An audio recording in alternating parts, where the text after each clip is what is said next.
अस्सलाम वालेकुम स्टूडेंट आज की वीडियो जो है वो कानून शहादत ऑर्डर के हवाले से है। और ये ऑर्डर इन्फोर्स किया गया था 28 अक्टूबर 1984 को और इसमें टोटल 166 आर्टिकल हैं। कानून शहादत ऑर्डर जो है ये एडजेक्टिव लॉ है और इसमें आपको मैं बताता चलूँ कि एज़ पर जो आर्टिकल 1 है, कानून शहादत ऑर्डर सब कोर्ट पे अप्लाई होता है एक्सेप्ट आर्बिट्रेटर और फैमिली कोर्ट में। आज की जो वीडियो है इसमें जो इम्पोर्टेंट आर्टिकल्स हैं उनको येलो में हाईलाइट किया गया है और मोस्ट इम्पोर्टेंट को जो है वो रेड में हाईलाइट किया गया है। जो नोट्स मैंने बनाए हैं उसमें तो कंप्लीट सारे आर्टिकल कवर किए गए हैं, लेकिन वीडियो में मैं आपसे सिर्फ इम्पोर्टेंट आर्टिकल और मोस्ट इम्पोर्टेंट को शेयर करूंगा। आर्टिकल 2 जो है वो इंटरप्रिटेशन के हवाले से है, जिसमें इंटरप्रिटेशन की गई है कोर्ट की, डॉक्यूमेंट्स की, एविडेंस की और फैक्ट्स की। आर्टिकल 3 हमें बताता है कि कोई भी शख्स गवाही दे सकता है जो सवाल समझ सकता हो और उसका माकूल जवाब दे सकता हो। आर्टिकल 4 के तहत जज और मजिस्ट्रेट कोई भी गुफ्तगू दायर करने के पाबंद नहीं हैं। आर्टिकल 5 के तहत मियाँ बीवी के माबेन होने वाली गुफ्तगू भी दायर करने के लिए उन्हें पाबंद नहीं किया जा सकता। आर्टिकल 6 के तहत रियासती राज के दायर करने के लिए किसी को मजबूर नहीं किया जा सकता। आर्टिकल 7 बताता है कि सरकारी अफसर के साथ की गई गुफ्तगू जो है उसको भी प्रिविलेज हासिल है, उसको किसी को पाबंद नहीं किया जा सकता कि वो उसको दायर करे। आर्टिकल 8 के तहत पुलिस अफसर को मालूमात का जरिया बताने पर मजबूर नहीं किया जा सकता। आर्टिकल 9 बताता है कि वकील और क्लाइंट के माबेन होने वाली गुफ्तगू जो है उसको दायर करने के पाबंद नहीं होते। आर्टिकल 10 बताता है कि वकील का मुलाजिम जो है वो क्लाइंट के खिलाफ गवाही नहीं दे सकता। नेक्स्ट आर्टिकल 12 बताता है कि क्लाइंट अपने वकील के खिलाफ गवाही नहीं दे सकता। आर्टिकल 15 के तहत गवाह से ऐसा सवाल नहीं किया जा सकता कि जिसका जवाब देने से वो खुद मुजरिम बन जाए। आर्टिकल 16 जो है वो कंप्लेंस के हवाले से है कि जो भी शरीक मुजरिम होता है किसी जुर्म में वो गवाही दे सकता है। आर्टिकल 17 मोस्ट इंपॉर्टेंट है जो कि कॉम्पिटेंसी और नंबर ऑफ विटनेस के हवाले से है। इसके मुताबिक कोई भी दो मेल मुस्लिम जो हैं वो गवाही देंगे हदूद केसेस में। सिविल केसेस में दो मेल गवाही देंगे, अगर कोई फाइनेंशियल केसेस हैं तो उसमें दो मेल गवाही देंगे या साथ एक मेल और दो फीमेल गवाही देंगी। और क्रिमिनल केसेस में कोई भी एक गवाही दे सकता है, वो चाहे मेल हो या कोई फीमेल हो। स्टूडेंट आर्टिकल 19 जो है रेस्गेस्टा के हवाले से है कि वो वाक़या जो किसी हादसे से मुंसलिक हो, जैसे कि अगर कातिल ने किसी बंदूक से कत्ल किया और उसको दुकान से खरीदते भी देखा गया तो ये रेस्गेस्टा कहलाएगा। नेक्स्ट आर्टिकल 22 जो है ये आइडेंटिफिकेशन परेड के हवाले से है। अब हम आएंगे आर्टिकल 31 में। आर्टिकल 31 के तहत कोई एक मुल्ज़िम अगर जुर्म का एतराफ़ करता है तो उसका एडमिशन बाकी सब पर भी लागू होगा। आर्टिकल 35 ये बताता है कि आपको ओरल एविडेंस को डॉक्यूमेंट से भी प्रूफ करना पड़ेगा। आर्टिकल 37 के तहत अगर कोई डरा कर, वादा कर कर या लालच देकर कोई जुल्म कबूल कराया गया हो तो उसकी कोई कानूनी हैसियत नहीं है। आर्टिकल 38 के तहत अगर पुलिस के सामने अगर कोई इतराफ़ी जुर्म करता है तो उसकी भी कोई कानूनी हैसियत नहीं है। आर्टिकल 39 के तहत अगर पुलिस की हिरासत में अगर कोई जुर्म का इतराफ़ किया जाता है तो उसकी भी कोई कानूनी हैसियत नहीं है।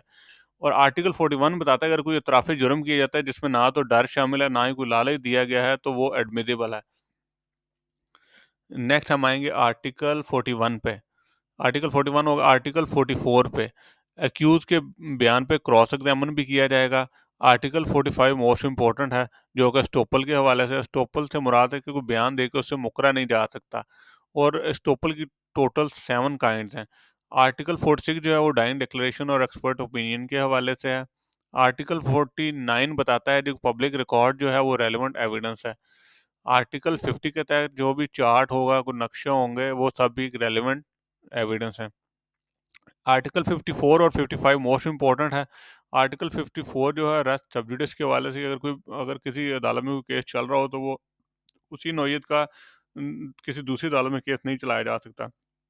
रेस्ट गेस्टा बताता है कि अगर किसी अदालत ने केस का फैसला कर दिया तो किसी दूसरी अदालत में उसी नौयत का केस दोबारा नहीं चलाया जा सकता। तो स्टूडेंट्स आपसे ये एमसीक्यू पूछा जा सकता है कि रेस्ट गेस्टा कौन से आर्टिकल में डिफाइन है, तो आपके इल्म में होना चाहिए कि आर्टिकल 45 रेस्ट गेस्टा को कवर करता है। आर्टिकल 58 के तहत अगर कोई फैसला धोखे से लिया गया है तो जो इल्ज़ाम लगाएगा उसी को साबित भी करना पड़ेगा। आर्टिकल 60 के तहत एक्सपर्ट ओपिनियन जो है वो रेलेवेंट डॉक्यूमेंट है, जैसे कि पोस्टमार्टम रिपोर्ट। स्टूडेंट आर्टिकल 66 हमें बताता है कि सिविल मुकदमात में मुल्ज़िम का करैक्टर रेलेवेंट नहीं है, जबकि आर्टिकल 67 के तहत क्रिमिनल मुकदमात में मुल्ज़िम का करैक्टर रेलेवेंट है।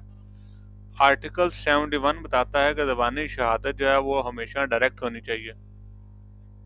और आर्टिकल 73 जो है वो प्राइमरी एविडेंस को डिफाइन करता है, और आर्टिकल 74 जो है वो सेकेंडरी एविडेंस को डिफाइन करता है। आर्टिकल 75 के तहत जो डॉक्यूमेंट हैं वो उनको प्राइमरी एविडेंस से साबित करना होता है, जबकि 76 में ये एग्जम्पशन दी गई है कि अगर आपके डॉक्यूमेंट्स बल्क में हैं या पुलिस रिपोर्ट है तो फिर आप सेकेंडरी एविडेंस भी कोर्ट में प्रेजेंट कर सकते हैं। नेक्स्ट ये भी मोस्ट इम्पोर्टेंट है आर्टिकल 85। आर्टिकल 85 जो है वो पब्लिक डॉक्यूमेंट्स के हवाले से है, और जो आर्टिकल 86 है वो प्राइवेट डॉक्यूमेंट्स के हवाले से, कि जो भी डॉक्यूमेंट्स पब्लिक जो ऐसा डॉक्यूमेंट जो पब्लिक डॉक्यूमेंट की कैटेगरी में फॉल नहीं करता वो प्राइवेट डॉक्यूमेंट की कैटेगरी में कंसिडर किया जाएगा। नेक्स्ट हम आते हैं presumption of the document. Court के हवाले से कोर्ट ये अदालत ये अहद करेगी कि जो शवाहिद उसमें पेश किए गए हैं वो जेन्युइन है। ये आर्टिकल 90 हमें बताता है। और नेक्स्ट आर्टिकल 92 के तहत सरकारी दफ्तर का जो भी रिकॉर्ड होगा वो जेन्युइन तस्वर किया जाएगा। आर्टिकल 93 के मुताबिक जो भी सरकारी दफ्तर ने कोई भी कागज इशू किया, कोई चार्ट कोई नक्शा इशू किया हो तो वो जेन्युइन कंसिडर किया जाएगा। आर्टिकल 100 के मुताबिक अगर कोई दस्तावेज 30 साल पुरानी है तो और अदालत में पेश की जाती हैं असल दस्तावेज, तो अदालत ये प्रिज्यूम कर सकती है कि ये जो कागज हैं ये 30 साल पुराने हैं। और 101 के तहत अगर कोई दस्तावेज सर्टिफाइड कॉपी है तो अदालत ये प्रिज्यूम करेगी कि ये दस्तावेज 30 साल पुराने हैं। नेक्स्ट हम आएंगे आर्टिकल 114। आर्टिकल 114 जैसे मैंने आपसे पहले बताया कि स्टोपल के हवाले से कि अगर कोई बयान देता है तो उससे मुकर नहीं सकता। तो इसकी छोटी सी मिसाल मैं आपसे शेयर करूंगा कि अगर कोई शख्स किसी दूसरे शख्स से मोटरसाइकिल खरीदना चाह रहा है और वो पैसे उसके ज़बरदस्ती उसके हाथ में पकड़ा देता है और फरोख्त करनंदा मौके पर उस पे मना नहीं करता, तो इसके तहत बाद में वो अपने सौदे से मुकर नहीं कर सकता। आर्टिकल 118 के तहत जिसने दावा दायर किया हो बर्डन ऑफ प्रूफ भी उसी पे होता है। आर्टिकल 128 मोस्ट इम्पोर्टेंट है लेजिटिमेसी ऑफ चाइल्ड के हवाले से है कि जो भी बच्चा शादी के 6 माह के बाद पैदा होगा या ऐसा बच्चा जो तलाक के 2 साल के बाद 2 साल के अंदर अंदर पैदा होगा गैर शादीशुदा माँ के, हाँ, तो वो लेजिटिमेट चाइल्ड कंसिडर किया जाएगा। आर्टिकल 132 जो है एग्जामिनेशन इन चीफ के हवाले से है कि जो पार्टी गवाह को लेके आती है एग्जामिनर इन चीफ उसी का हक होता है। आर्टिकल 133 जो है वो ऑर्डर ऑफ एग्जामिनेशन है कि सबसे पहले एग्जामिनेशन चीफ होगा, देन क्रॉस एग्जामिन होगा और सबसे लास्ट में री एग्जामिन किया जाएगा। आर्टिकल 135 के तहत विटनेस के करेक्टर को क्रॉस एग्जामिन या री एग्जामिन किया जाएगा। आर्टिकल 137 के तहत लीडिंग क्वेश्चन एग्जामिनेशन चीफ के मौके पर नहीं किया जा सकता। आर्टिकल 138 के मुताबिक लीडिंग क्वेश्चन क्रॉस एग्जामिनेशन के वक्त किया जाएगा। आर्टिकल 141 हमें बताता है कि आर्टिकल 141 के तहत क्रॉस एग्जामिनेशन के वक्त ऐसे सवाल किए जाएंगे जिससे विटनेस का कॉन्फिडेंस शेक हो और उसकी क्रेडिबिलिटी डाउटफुल हो जाए। आर्टिकल 144 के तहत विटनेस से गैर जरूरी सवाल नहीं किए जा सकते। आर्टिकल 146 के तहत विटनेस से गैर मुहज़्ज़िब सवालात भी नहीं किए जा सकते। आर्टिकल 148 के तहत विटनेस से इंसल्टिंग क्वेश्चन भी नहीं पूछे जा सकते। आर्टिकल 150 के तहत जिसने गवाह को पेश किया हो वो लीडिंग क्वेश्चन नहीं कर सकता विटनेस से। आर्टिकल 155 के तहत रिफ्रेशिंग मेमोरी के लिए भी विटनेस दरख्वास्त दे सकता है अदालत को। आर्टिकल 161 के तहत जज के पास इख्तियार है कि वो कोई भी सवाल कर सकता है। आर्टिकल 163 के तहत ओथ की बिना पे अदालत अपना फैसला दे सकती है। और आर्टिकल 164 के तहत जो मॉडर्न डिवाइसेस हैं वो एज एन एविडेंस अदालत में पेश की जा सकती हैं। तो स्टूडेंट ये आज का जो मुकम्मल लेक्चर था ये टोटली जैसे मैंने आपको पहले बताया बेयर एक्ट पे बेस करता था। इसमें मैंने जो इम्पोर्टेंट आर्टिकल थे कानून शहादत ऑर्डर के वो आपसे शेयर किए हैं।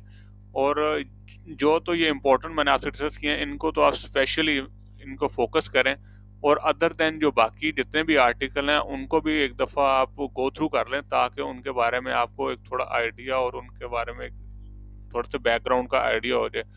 और आई होप कि आपके लिए ये वीडियो बड़ी हेल्पफुल साबित होगी। Thank you very much.